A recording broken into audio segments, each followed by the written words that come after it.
Assalomu alaykum. Modaroy giromi, bolmoni zebo. Hamma shumoro به روز عیدتان از صمیم دل تبریک میگم.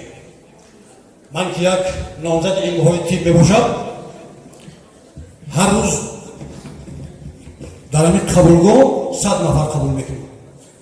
از همین 100 نفر 90 نفرش زنها میباشند. با بیماری‌های گوناگون مثل فشار بلند، جگر، عصب بسیار مراجعت میکنند. این سببش ناآرامی در خانه، سبب بیان نکردن تنظیم. ما باید که برای زنها رکلام، این زنها را رکلام، این زنها را رکلام، reklama yani reklama yani reklama است. معلوم است. یعنی reklama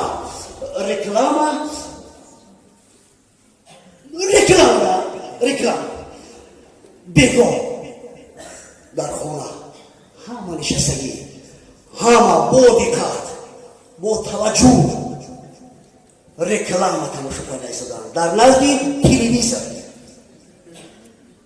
در وقتی رکلامای خوکای جامشویی برف یا که خمیرای دندانشویی ناگهان فیلم این به حرمتی است نسبت رکلاما، البته به حرمتی است.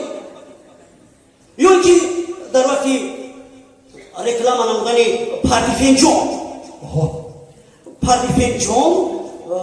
نورا فنجان و پراتیتامول، چترامول، داروهای هر خیلی اینها برای سلامتی، برای سردرد، بینی درد، گوش درد، پوست درد اینها لازمند. البته در همین وقت جنبان یا از بدخشان آمد، جنبان یا از کمرآب آمد، اون که تماما ممکنه. این به حرمتی البته نسبت رکلام البته در کون است. چنانه که اینجا رکلام میگه رنگ تلویزیون در وقتی صحبت من در برای زنها گپ بزنم. زنها دو نمود بشن، زنهای فربه و زنهای خراب. زنهای فربه فشار بلند میشوند، خریدار ندارند،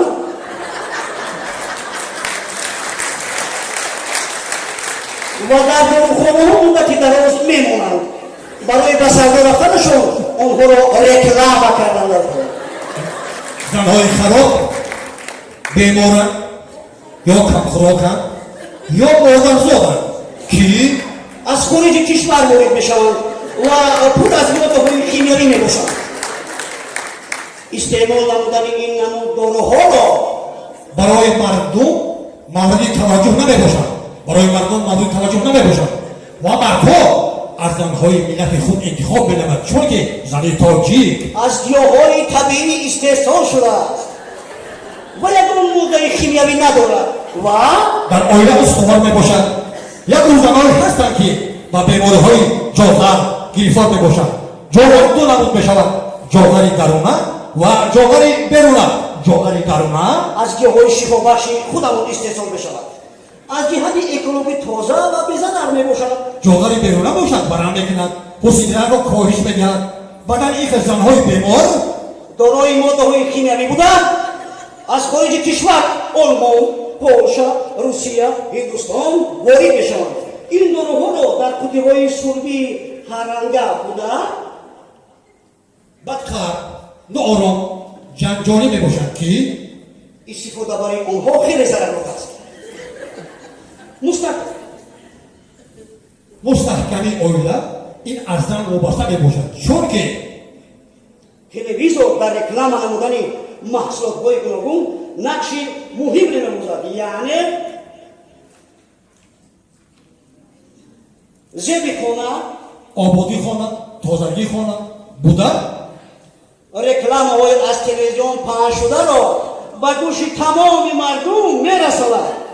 Телевизор хамир мекунад, нон мепазад, хӯрок тайёр мекунад ва барномаҳои гуногуни консерти, сериалҳо, кинофилмҳоро пешкаши тамошобинон мегардонад ва ба таълиму тарбияи фарзандон машғул мешавад. хӯрокҳои ҳар бомаза мепазад ба монанди ширчой, орбиён, ширкаду, собун, шампун, атр, пудр ва дороҳои карвалолу глитсину пардифен реклама намуда болои низ мегузорад. Мардҳо нӯши ҷон намуда ба кор мераванд.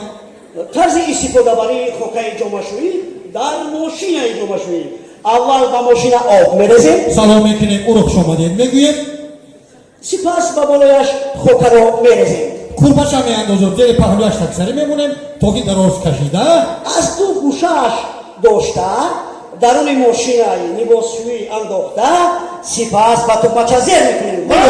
как ба ӯ суҳбат карда хастагиашро мебаронем. занҳое ҳастанд ки дар рекламаи телевизион онҳоро мо доимо мебинем. онҳо занҳои хушгуфтор, хушрафтор, меҳнат мекунанд, дар зиндагӣ бо шавҳарашон хушмуомила буданд. дар мағозаҳо дефитсит мебошанд. аз фурӯшгоҳҳои панҷситорадори фирмавӣ ёфт кардан мумкин аст ки дар қутияшон знак качества навишта шудааст.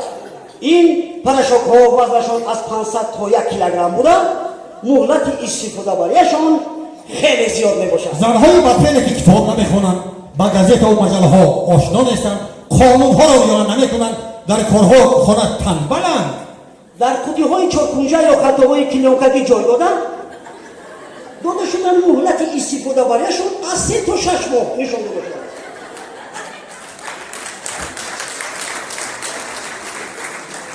крему собунҳое ки қимату хушбӯю хушсифат, либоси хоси милӣ мепӯшанд, китоб мехонанд, танзимро риоя мекунанд. ин ки занҳо дар мағозаҳои атриёт дарабҳои махсус гузошта шуданд ки аз онҳо бӯи муаттар меояд. ин атру пудру собуну кремҳои қимат бо ақл бо форосат мебошанд.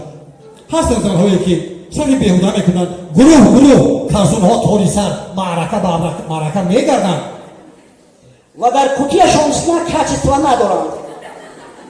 фақат мадеин чина навишта шудаасту халос. ин хел маҳсулотҳои фашсифат ки аз чин ворид мешаванд. сари роҳи онҳоро гирифта ин ки занҳои пурхарҷро маърака ба маърака мегаштагиро фаҳмонда онҳоро ба ҷарима намуда, рекламаҳоро тамошо намуда ба мардум расонда моҳияташонро фаҳмонем ки аз ин маъракаҳои одатшуда бемаънӣ даст кашанд, танзимро риоя кунанд, мардҳоро гӯш кунанду хушмуомила бошанд. дар мағозаву бозорҳо фурӯхта нашаванд.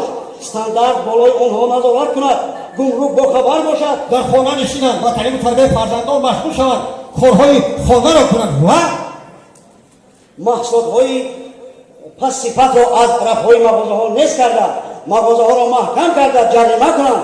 ба ин кор мо метавонем ба онҳо фахр намоем ки чунин занҳои поктинату меҳрубону мушфиқ дорем. ман пешниҳод мекунам ки мин бар занҳое ки сарфи беҳуда мекунанд, қонун расму танзимро риоя намекунанд, фарҳанги гузаштаги худро фаромӯш мекунанд, аз самими қалб табрик намуда ба шумо барои паҳн намудани рекламаҳо аз маҳсулоти худи истифода намоем, маҳсулоти худро хариду фурӯш намоем ва онҳоро реклама намоем ки зан офаридагор аст ва аввалин бор дар таваллудхона ӯ модар мешавад ки таваллудхонаро рӯзҳо родом ном меҳоданд. агар мо родомро ба чапа нахонем ин модар мешавад. барои рӯзи муборак шуморо аз сабаби бӣ табрику муборакбод мегӯям. ва реклама мегӯем. шумо занҳои нонбанде гуфтем каме биханде, аз духовка хитоӣ дар бетунҳо бубанде.